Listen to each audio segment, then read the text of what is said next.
Дали некогаш сте размислувале за тоа зошто еден човек е супер успешен, додека некој друг страда? Вие можете да мислите дека станува збор за природна надареност или дека можеби тој човек има неверојатна среќа. Но дали знаете дека дури ваквиот став кој го имате е веќе формиран во првите 5 години од животот?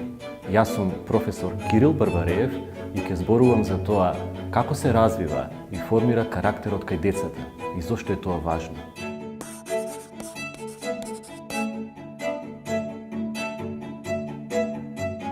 Успешните луѓе имаат неколку заеднички карактеристики кои ги прават да бидат одлични.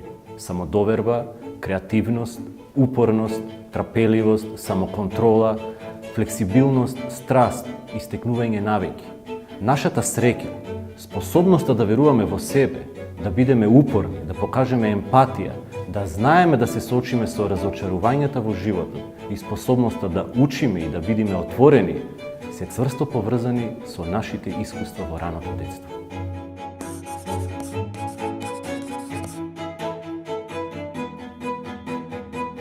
Проблемот со децата е во тоа што тие не можат да сватат колку е важно да се трудиш, да бидеш упорен за да се успее во нешто.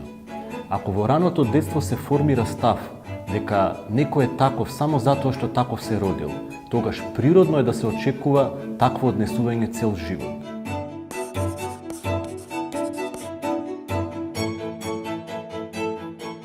Целта на секое добро родителство е да му помогне на детето да израсне во самостојна, одговорна и социализирана личност. Одговорноста на детето кон себе и кон другите не е способност која се активира во моментот кога детето ќе наполни 18 години, туку се гради во еден постојан и постепен процес кој започнува многу рано.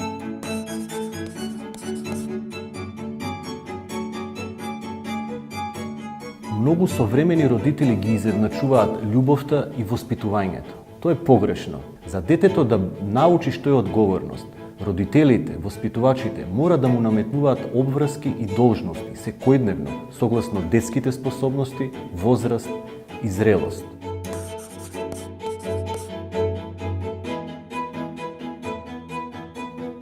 Родителите треба да ги избегнуваат честите коментари од типот "моето дете е посебно" или "исклучително". Се разбира дека секое дете е посебно. Тоа е така наречен невробиолошки факт. Ако му залепите етикета дека детето е исклучително, истражувањата покажуваат дека тоа може да биде контрапродуктивно при првите реализации на некои активности кои што децата ќе доживеат одреден неуспех. Тие можат да почнат да веруваат и да ја губат својата самодоверба, дека не ги бидува за нешто, само заради тоа што нешто не успеале да го направат на прва. Од тука, ваквиот начин придонесува децата да ја загубат самодовербата и да почнат да се потценуваат самите себе.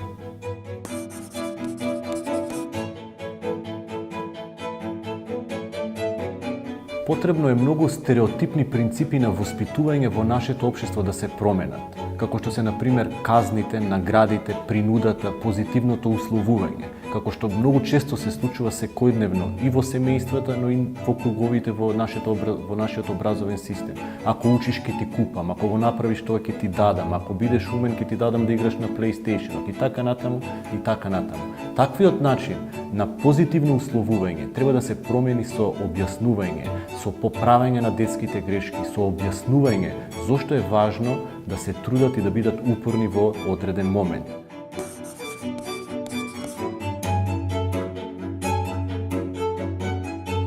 Кога родителот ќе донесе одредена одлука, која не е можеби во моментот добра за детето, тој треба да погледне во далечната цел, да истрае во својата одлука и да верува дека далечната цел е она која што е всушност клучот на доброто воспитување, подготовка на личноста за самостоен живот кој сам ја гради својата среќа.